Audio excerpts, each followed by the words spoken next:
महान योद्धा अश्वत्थामा भाग 2। महान योद्धा अश्वत्थामा। अश्वत्थामा ने इस उत्तरदायित्व को संभाल तो लिया, लेकिन अब सेना भी तो नहीं बची थी। इसलिए अपना वचन पूरा करने के लिए उसे अपनी शक्ति का ही भरोसा था। वहाँ से तो अश्वत्थामा, कृपाचार्य और कृतवर्मा तीनों व्यक्ति वन की ओर चले गए, क्योंकि उनके ठहर जाने पर पांडवों के आमने सामने युद्ध होने की आशंका थी, जिसके लिए पर्याप्त शक्ति उनके पास नहीं थी। अश्वत्थामा वन के एकांत में पांडवों से किसी प्रकार बदला चुकाने की बात सोचने लगा। एक तो पिता का वध और फिर उस राजा का अन्यायपूर्वक वध, जिसके लिए उसने अपने जीवन को समर्पित किया था, उसके हृदय को और भी अधिक उत्तेजित करने लगा।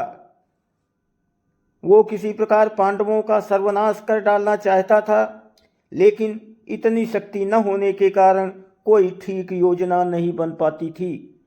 सोचते सोचते रात हो गई, लेकिन फिर भी उसको नींद नहीं आई।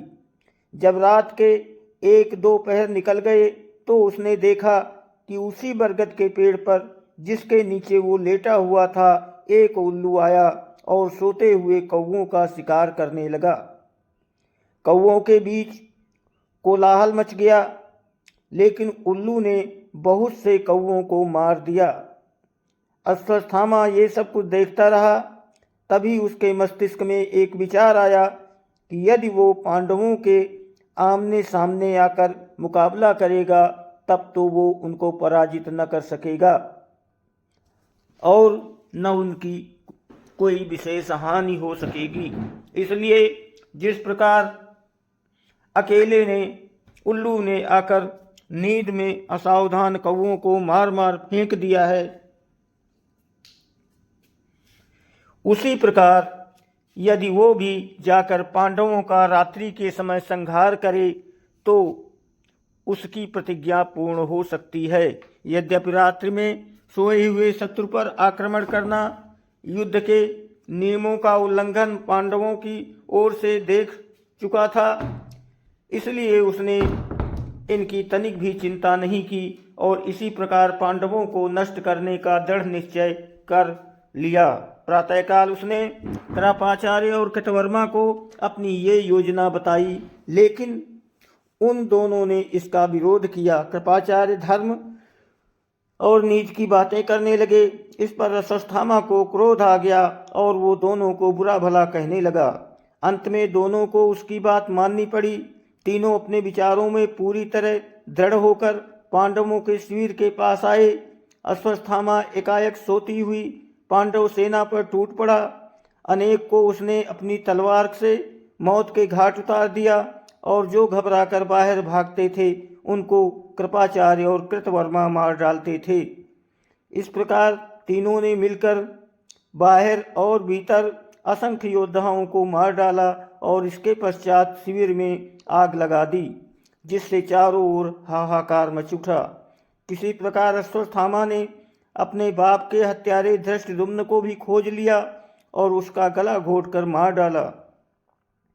द्रौपदी के 5 पुत्र को भी उसने उसी समय मार डाला। अश्वत्थामा का क्रोध उस समय इतना प्रचंड हो उठा था कि न्याय, दया, धर्म आदि तो उसकी दृष्टि से मानो पूरी तरह ओझल हो चुके थे।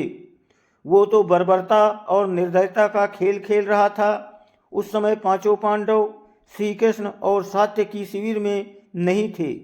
कौरवों के पराजित होने पर जब पांडवों ने उनके शिविर पर अधिकार किया था, तो उन्हें अपार को सोना, चांदी, रत्न, आभूषण, वस्त्र आदि, दास दासी आदि अनेक वस्तुएं मिली, जिन पर उन्होंने अपना अधिकार कर लिया।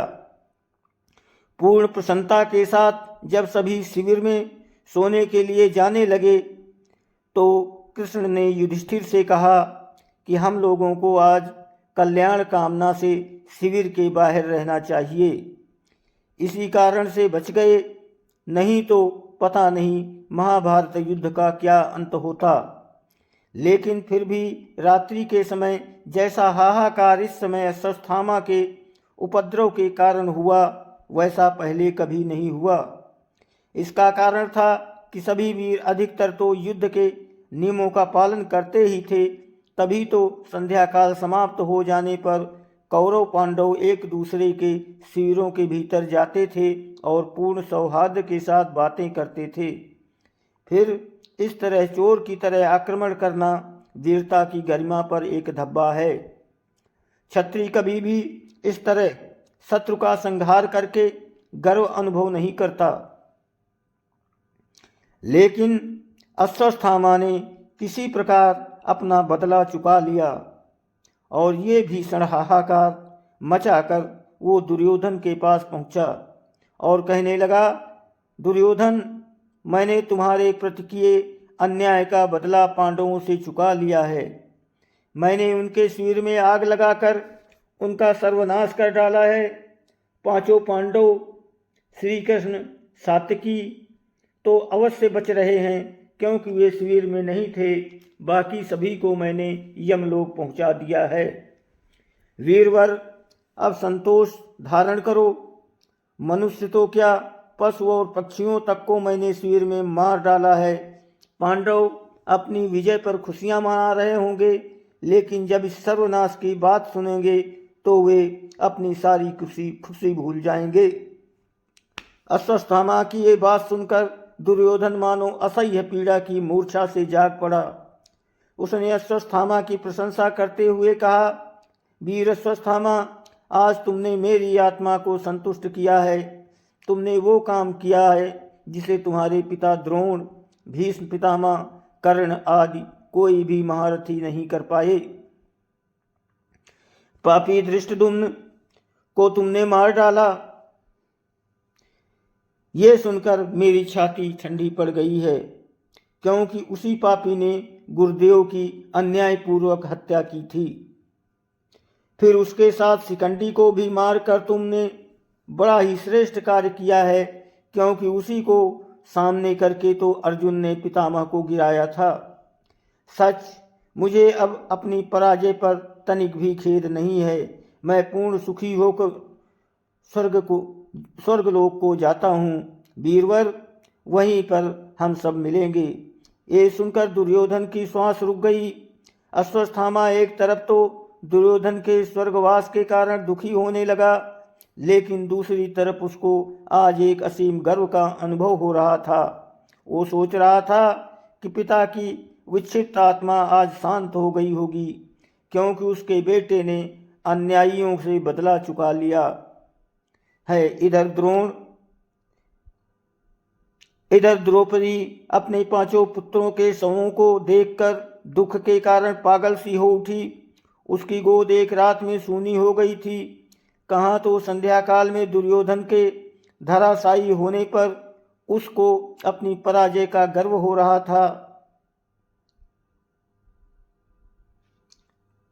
कहाँ तो अपनी विजय का गर्व हो रहा था, और कहाँ तक आताई आकर उसकी सारी प्रसन्नता को कुचलकर सदा के लिए नष्ट कर गया। वो करुण क्रंदन करती हुई युधिष्ठिर के सामने आकर गिर पड़ी। इसी समय भीमसेन ने उसे संभाल लिया। द्रौपदी ने उसी बीच उठकर कहा कि जब तक मेरे लालों का हत्यारा वो पापी और दुराचारी अश्वत्थामा नहीं मारा जाएगा, तब तक मैं अन्न जल ग्रहण नहीं करूंगी। उस अन्यायी के माथे में एक महामणि है। जब तक कोई उसे लाकर मुझे नहीं दे देगा, तब तक मुझे ये विश्वास नहीं हो पाएगा कि वो दुष्ट मारा गया। द्रौपदी की ये बात सुनकर भीमसेन अपनी गदा उठाकर अश्वत्थामा के पीछे दौड़ा। पूरे आवेश के साथ भीमसेन के चले जाने के पश्चात श्री कृष्ण ने युधिष्ठिर से कहा, धर्मराज, भीमसेन की रक्षा का उपाय करना चाहिए, क्योंकि अश्वत्थामा के पास ब्रह्मशिर अस्त्र है, जिससे क्षण भर में सारा भूमंडल नष्ट हो सकता है। गुरु द्रोणाचार्य ने ये अस्त्र अपने प्रिय शिष्य अर्जुन को ही दिया था, लेकिन जब अश्वत्थामा को इसका पता चला तो दुखी होकर पिता से उसको भी उस अस्त्र को सिखाने के लिए कहने लगा। द्रोणाचार्य को अपने पुत्र पर विश्वास नहीं था, क्योंकि वे जानते थे कि ये क्रूर प्रवृत्ति वाला अश्वत्थामा कहीं भी अस्त्र का दुरुपयोग कर सकता है। इसी कारण उन्होंने पहले उसे इसका प्रयोग नहीं सिखाया था, लेकिन उसके अधिक हठ करने पर उनको सिखाना पड़ा। फिर भी उन्होंने उससे वचन लिया था कि वो इसका दुरुपयोग नहीं करेगा। विशेष संकट पड़ने पर ही वो इसका प्रयोग करेगा। अश्वत्थामा ने वचन देकर वो अस्त्र सीख लिया। अब उसी का सबसे बड़ा भय है, क्योंकि अश्वत्थामा को उचित और अनुचित का तो अधिक विचार है ही नहीं। हो सकता है वो आवेश में आकर ब्रह्मशिर अस्त्र का प्रयोग कर बैठे तो सर्वनाश हो जाएगा। मैं आपको उसकी कुटिलता की बात बताता हूँ। एक बार वो द्वारिका आकर मुझसे कहने लगा, पिताजी ने महर्षि अगस्त से जो ब्रह्मशिर अस्त्र प्राप्त किया है उसे मैंने सीख लिया है। उसको मुझसे लेकर बदले में मुझे अपना सुदर्शन चक्र दे दो।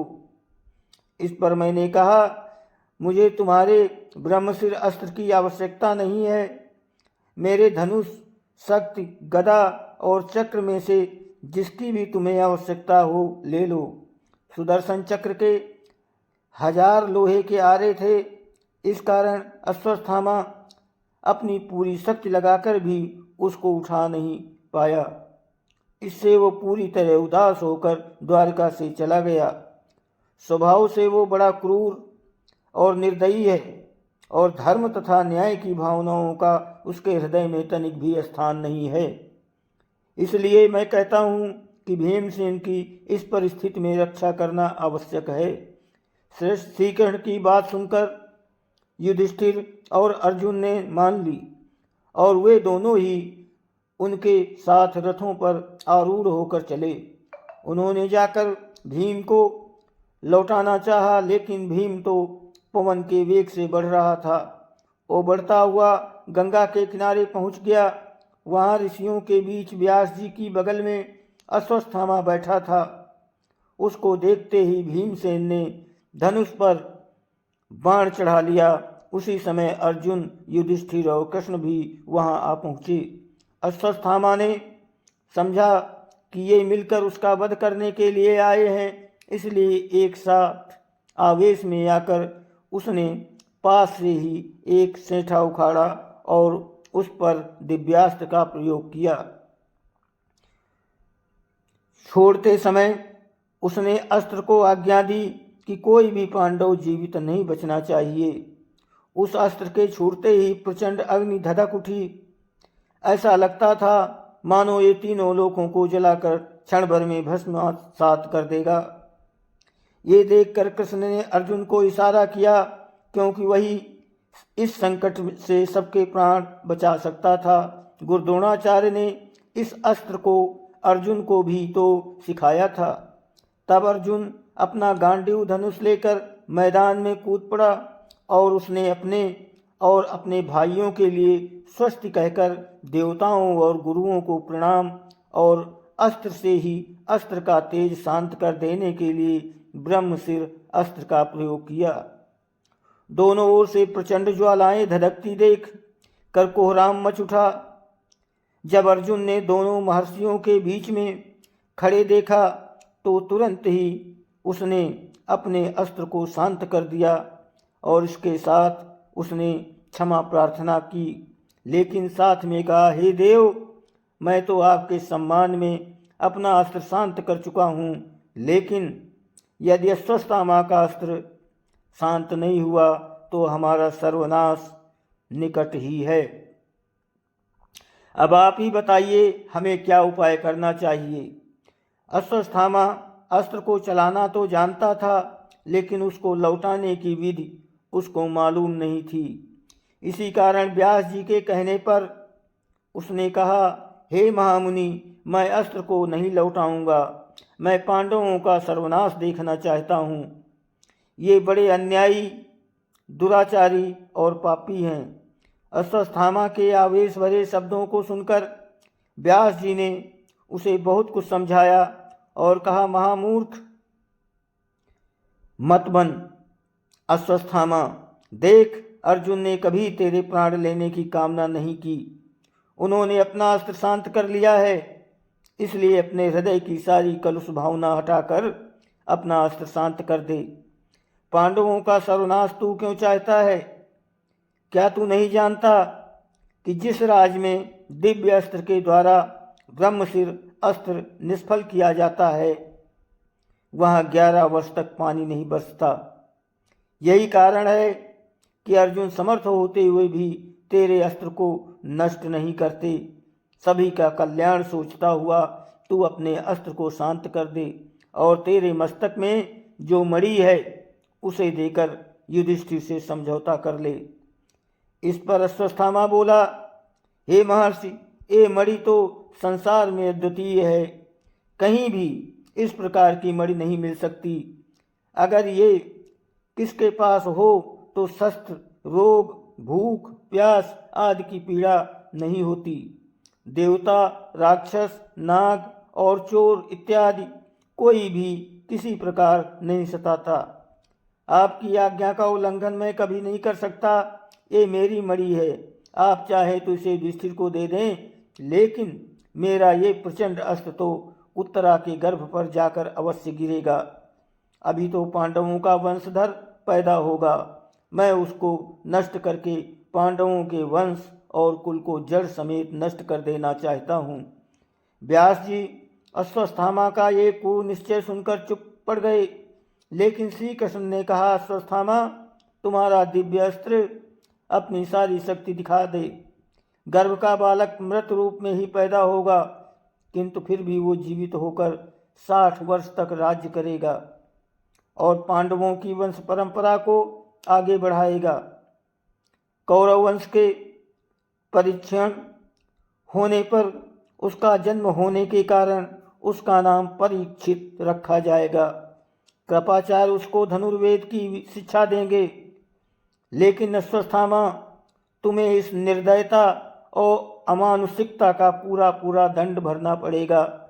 3000 वर्षों तक तुम्हें निर्जन देश में अकेला भटकना पड़ेगा।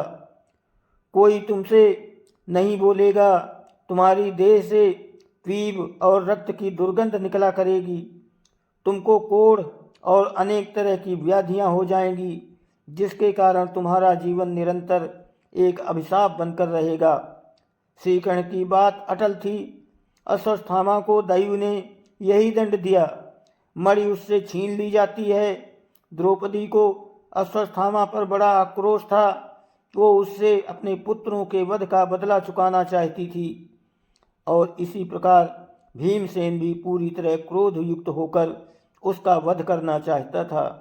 लेकिन युधिष्ठिर करुणा करके उसे छोड़ देते हैं और वो अपने भाग्य पर दुखी होता हुआ वन की ओर चला जाता है।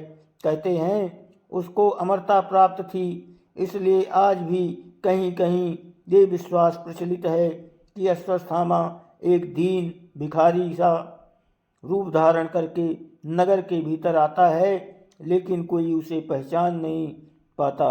इस तरह अश्वत्थामा का जीवन सदा के लिए अभिशाप बन गया। उसकी क्रूरता और निर्दयता का यही परिणाम था। अंत में यही कहा जा सकता है कि जैसा अमानुषिक कृत्य अश्वत्थामा ने द्रौपदी के 5 पुत्रों को मारकर किया, वैसा तो शायद महाभारत के किसी पात्र ने नहीं किया। ये बड़ा नीचतापूर्ण घृणित कार्य था। इसीलिए चाहे अश्वत्थामा कितना ही बड़ा योद्धा था और धनुर्विद्या में पारंगत था, लेकिन उसके प्रति मनुष्य के हृदय में सम्मान की भावना जागृत नहीं होती। यही कहना पड़ता है कि वो एक प्रकार का नर पिशाच था, जो प्रतिशोध की आग में पूरी तरह अंधा होकर नीच से नीच कार्य कर सकता था। रात्रि में असावधान और निहत्थे सैनिकों पर उसका हमला करना महाभारत युद्ध की सारी गरिमा को नष्ट कर देता है। उस विशाल युद्ध के बारे में आज तक कथाएं चली आती हैं कि वे सच्चे योद्धा थे, जो दिन भर संग्राम करते थे और संध्या काल समाप्त होते ही एक दूसरे के शिविरों में आकर आपस में गले मिलते थे। यही आज के युद्ध में और उस महाभारत के युद्ध में अंतर था। उसमें छल और कपट कम था, लेकिन अश्वत्थामा ने छल से रात्रि को चोर की भांति आक्रमण करके उस गरिमा को नष्ट कर दिया। सचमुच वो उल्लू की तरह क्रूर और निर्दयी था। दोस्तों, वीडियो को लाइक और सब्सक्राइब जरूर करें। आप लोग कर दिया करो यार, करते नहीं। हमारा सहयोग करो यार। धन्यवाद।